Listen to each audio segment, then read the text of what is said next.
Welcome back to your channel Tripitak. आज हम लोग लेके आए हैं बिहार स्पेशल का स्वतंत्रता आंदोलन में बिहार के महिलाओं का योगदान।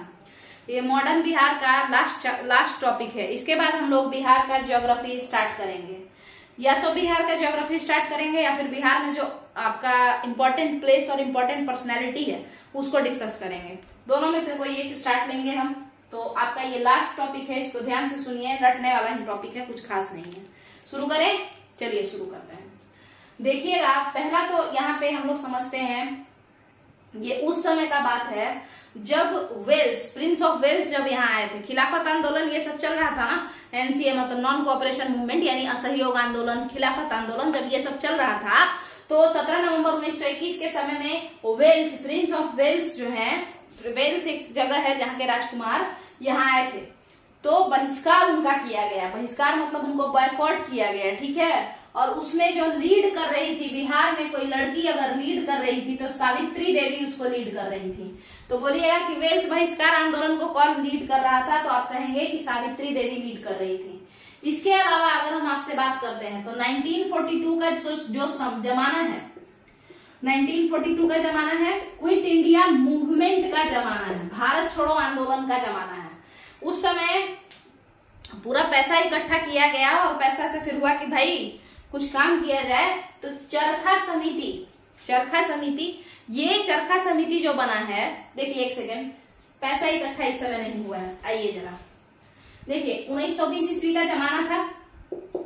इस समय नॉन कोऑपरेशन मूवमेंट, असहयोग आंदोलन, इसी समय चरखा का ये शुरू हुआ। क्योंकि एक तरीके से समझ लीजिए कि जो स्वदेशी जो आइडिया आया था कि हम लोग सब चीज अपना बनाएंगे, ये करेंगे वो करेंगे, तो उसका मतलब आगे चल के 1920 में वो बड़े जोरों शोरों से हम उसको पकड़े, हम लोग सभी लोग बोले कि हाँ अपना ही सब चीज रखेंगे, अपना स्कूल खोलेंगे, अपना कपड़ा पहनेंगे। यही में चरखा का बहुत यूज होना शुरू हुआ, क्योंकि कपड़ा बनाना हम लोग पर्सनल अपना स्वदेशी कपड़ा बनाना शुरू किए।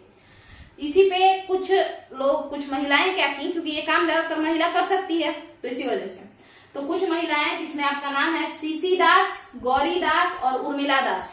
सीसी दास, गौरी दास और उर्मिला दास, ये लोग फंड इकट्ठा की और एक समिति बनाई, जिस समिति का नाम इन्होंने रखा चरखा समिति। क्लियर है? चरखा समिति। देखिए हिंदी में हर्षिकार दीर्घिकार आप लोग खुद समझ लीजिएगा, उतना हमको समझ में नहीं आता है, हमेशा गड़बड़ होते रहता है। चलिए ठीक है, वनडे एग्जाम में वैसे भी मैटर नहीं करता है कि चरखा समिति इधर से रहे उधर से रहे, बस गोल करना है ऐसे। चलिए आगे समझते हैं।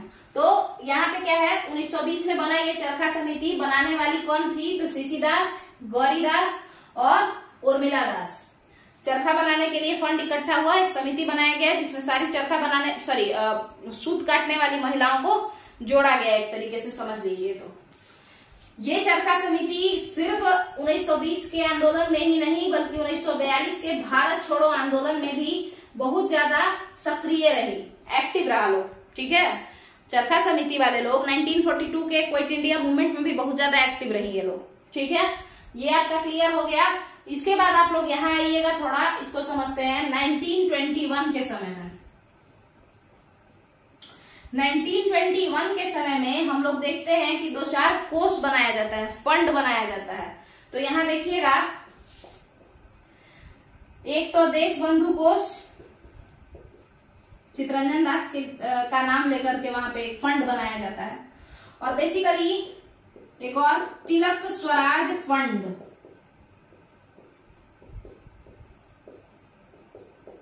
ज्यादा इंपॉर्टेंट जो है वो ये है, तिलक स्वराज फंड, ये बनाया जाता है 1921 में। क्योंकि 1920 में तिलक का देहांत हो जाता है, बाल गंगाधर तिलक जैसे महान लीडर का। तो तिलक स्वराज फंड आपका बन करके तैयार होता है, वही जो स्वराज की मांग किए थे, और बहुत सारा पैसा इकट्ठा किया जाता है। और उन पैसों से विद्यालय बनाया जाता है, उन पैसों से चरखा बनाया जाता है, उन पैसों से कई सारे कंस्ट्रक्टिव वर्क्स किए जाते हैं, बढ़िया बढ़िया काम किया जाता है। क्लियर है आपका तिलक स्वराज फंड, है ना। सिमिलरली देश बंधु कोष जो है ये भी बनता है 1921 के समय में। गांधी जी अपना प्रचार करते हैं, इसके तहत फंड इकट्ठा करने का कोशिश करते हैं। और पटना में गांधी जी का मदद, पटना में गांधी जी का मदद बिहार में इस देश बंधु कोष में पैसा डलवाने में कौन करता है, तो वो करती हैं प्रभावती देवी। प्रभावती देवी कौन है? तो याद कीजिए, ब्रजकिशोर प्रसाद की ये लड़की हैं और जयप्रकाश नारायण की ये वाइफ है। ठीक है, चलिए यहाँ क्लियर है। अब ये सब जो है आपका एनसीएम के समय में जो महिलाएं थी, असहयोग आंदोलन के समय में, उन्हीं का बात है। क्लियर है? एनसीएम के समय में जो महिलाएं थी उन्हीं लोगों का बात है। क्लियर है? अब बात करते हैं सिविल डिसोबीडियंस मूवमेंट यानी नमक सत्याग्रह के समय महिलाएं क्या क्या की, समझना पड़ेगा। तो शुरू करते हैं। देखिए, सबसे पहले संथाल क्षेत्र जो झारखंड का है, वहां की सैलबाला राय जो है वो नमक तोड़ी। संथाल क्षेत्र में सैलबाला राय एकदम फौज लेके निकली, चलो हम लोग भी नमक बनाते हैं। क्लियर है? उसी तरीके से हजारीबाग की सरस्वती और साधना, ये दो बहनें थी। हजारीबाग की सरस्वती और साधना, ये लोग क्या की, ये लोग भी अपना नमक वमक तोड़ी, उसके साथ साथ ये वस्त्र वगैरह भी जलाई, विरोध प्रदर्शन की बेसिकली। पटना की विंध्यवासिनी देवी भी बहुत मतलब एक फ्रीडम फाइटर, एक काफी नेम फेम इनको मिला फ्रीडम फाइटर के तौर पर। पटना की विंध्यवासिनी देवी भी सीडीएम के समय में सक्रिय थी, सिविल डिसोबीडियंस मूवमेंट के समय में। क्लियर है? अब हुआ क्या, ये सब तो चल ही रहा था। आप लोग देखेंगे 23 मार्च 1929 को भगत सिंह, राजगुरु और सुखदेव, भगत सिंह, राजगुरु और सुखदेव को क्या किया जाएगा, बेफिजूल में फांसी दे दिया जाएगा, है ना। और तभी क्या होगा कि आरा में कुसुम देवी नाम की एक औरत है जो कि क्या कर रहेगी, आरा की कुसुम देवी जो है पूरा जनसंघ का आयोजन करेगी, सभी लोगों को बुलाएंगी और इस फांसी के खिलाफ एक विद्रोह करेंगी कि ये गलत हुआ जो भी हुआ। सिमिलरली जब सीडीएम चल रहा था, सविनय अवज्ञा आंदोलन या सिविल डिसोबीडियंस मूवमेंट जब चल रहा था, तो उस समय में गया की डिक्टेटर चंद्रावती देवी, नाम इनका चंद्रावती है बट इनको डिक्टेटर के नाम से बोला जाता है क्योंकि काफी ज्यादा ये खड़ूस थी। तो कहने का मतलब क्या है कि ये नो टैक्स कैंपेन चलाती हैं। क्या चलाती हैं? No tax campaign. No tax campaign मतलब उस समय सविनय अवज्ञा आंदोलन के समय में करबंदी भी तो चल रहा था ना, तो वही ये नो टैक्स कैंपेन चलाती है। गया के लोगों को कहती है पैसा वैसा मत दो। क्लियर है? सिमिलरली चंद्रावती की दोस्ती होती है राजवंशी देवी से। अब ये राजवंशी कौन है? तो राजवंशी देवी जो है ये डॉक्टर राजेंद्र प्रसाद जो आपके प्रेसिडेंट हुए उनकी वाइफ है। ठीक है? तो राजेंद्र प्रसाद के वाइफ की दोस्ती होती है, राजवंशी देवी की दोस्ती होती है चंद्रावती से। ये दोनों लोग मिल करके और 26 जनवरी को इंडिपेंडेंस डे मना रहे होते हैं। ठीक है? 26 जनवरी को इंडिपेंडेंस डे सीडीएम के समय में, सिविल डिसोबीडियंस मूवमेंट के ही समय में एक बार इंडिपेंडेंस डे मना रहे होते हैं और उसके चक्कर में 1.5 साल के लिए जेल चले जाते हैं। ठीक है? जेल चले जाते हैं ये लोग। सिमिलरली अब एक लास्ट बात यही है, ये सिर्फ याद करने वाला टॉपिक है, एक जगह सारा लिख लीजिए और याद कर जाइए। चलिए, 9 अगस्त 1942 की बात है। 9 अगस्त 1942 quit India movement, Rajendra Prasad को बांकीपुर जेल में ढकेल दिया सब। तो भाई किसी के भाई को कोई बिना मतलब का जेल कर दे तो बहन को नाराज तो होना जरूरी है। तो उनकी बहन को आ गया गुस्सा।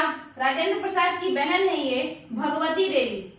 भगवती देवी विशाल जुलूस निकालती हैं किसके खिलाफ, जो लीडर्स को जो अरेस्ट किया गया है 9 अगस्त 1942 को बिना किसी बात के, उसके खिलाफ विशाल जुलूस पटना में निकाला जाता है। क्लियर है?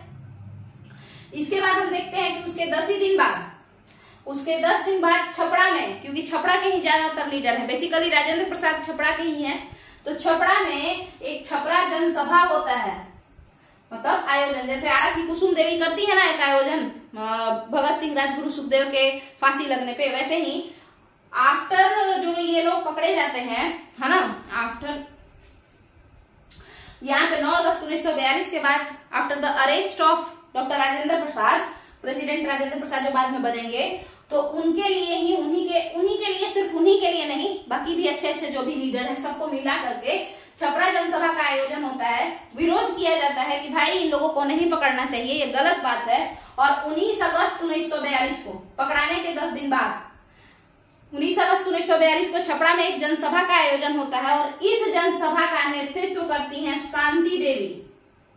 इस जनसभा की अध्यक्ष कौन बनती है? छपरा जनसभा की शांति देवी। क्वेश्चन आ सकता है, बहुत इंपॉर्टेंट है। छपरा जनसभा 19 अगस्त 1942 भारत छोड़ो आंदोलन के समय छपरा जनसभा का अध्यक्ष कौन बनती है? तो शांति देवी। सिमिलरली छपरा जनसभा 19 अगस्त 1942 में प्रेसिडेंट ऑफ छपरा जनसभा कौन बनती है? तो शांति देवी। 1942 में ये ली रही हैं, ये जनसभा हुआ है, इसका मतलब है कि क्विट इंडिया मूवमेंट के खिलाफ और अरेस्ट जो हुआ क्विट इंडिया मूवमेंट के समय जो लीडर सब अरेस्ट हुए उसी के खिलाफ हो रहा है। अब यहाँ पे क्या होता है कि ये सब तो चल ही रहा है, मगर क्विट इंडिया मूवमेंट के समय में लोगों को जोड़ने के लिए, है ना, लोगों को, क्योंकि ज्यादातर जो लीडर थे, लड़का लीडर, वो लोग तो कैप्चर हो गया, जेल चला गया, तो लोगों में जागरूकता, आम जनता में जागरूकता फैलाने के लिए, लोगों को जोड़ने के लिए आंदोलन से लड़कियां, 2 लड़कियां ऐसी हुई जो पुरुष का भेष बना करके, कुर्ता पैजामा पहन करके और बाल मोड़ के उस पे ऐसे मुरेठा बांध करके और साइकिल से घूमते रहती थी। ठीक है, वैशाली में, वैशाली, हाजीपुर, ये सब वहां पे। क्लियर है? तो इनका नाम है सुनीति देवी और राधिका देवी। सुनीति देवी और राधिका देवी, ये 2 लोग जो थी वो लड़का का ड्रेस पहन करके और लोगों को जोड़ती थी 1942 के समय में, क्योंकि 1942 के समय में ज्यादातर लीडर, जो लड़का लीडर था वो लोग जेल जा चुका था। तो कौन आंदोलन को आगे बढ़ाता? तो लड़कियों ने बागडोर संभाला और कुछ लड़कियां तो कुछ ज्यादा ही बागडोर संभाल ली, पुरुष का वेश बना करके घूमने लगी, दिन रात साइकिल ले लेके और लोगों को जोड़ना शुरू कर दी। क्लियर है? तो यही सब आपके बिहार से कुछ इंपॉर्टेंट लड़कियां थी, जिसमें विंध्यवासिनी देवी, अच्छा सरला देवी का भी एक बार नाम आया है। आप लोग देखिए, इसी बिहार सीरीज में सरला देवी के बारे में भी समझाया है। वो भी बिहार छात्र सम्मेलन की अध्यक्ष बनेंगी 16वां अधिवेशन का, हजारीबाग में जो होगा, तो आपको वो भी देख लेना है। पूरा बिहार सीरीज का जो मॉडर्न बिहार जो है आपका सीरीज कंप्लीट हो गया है यहाँ पे, तो आप लोग पूरा कंप्लीट कीजिए। अब देखिए कितना चैप्टर, मतलब कितना वीडियो बना है वो नहीं पता है हमको, आज हम देखेंगे खुद। आप लोग इस पूरे सीरीज को कंप्लीट कीजिए, उसके बाद हम लोग देखेंगे बिहार में अगला सीरीज या तो ज्योग्राफी का आएगा या फिर जो बिहार के स्पेशल प्लेसेस एंड पर्सनैलिटीज पे आएगा। क्लियर है? उसके बाद फिर आगे हम लोग देखेंगे। तो अगर आपको ये वीडियो पसंद आया है, पूरा सीरीज देखिए। अगर आपको ये पूरा सीरीज पसंद आया तो सीरीज को ही शेयर कर दीजिए, सीरीज को लाइक कीजिए, शेयर कीजिए और चैनल को सब्सक्राइब कीजिए। चलिए, थैंक यू।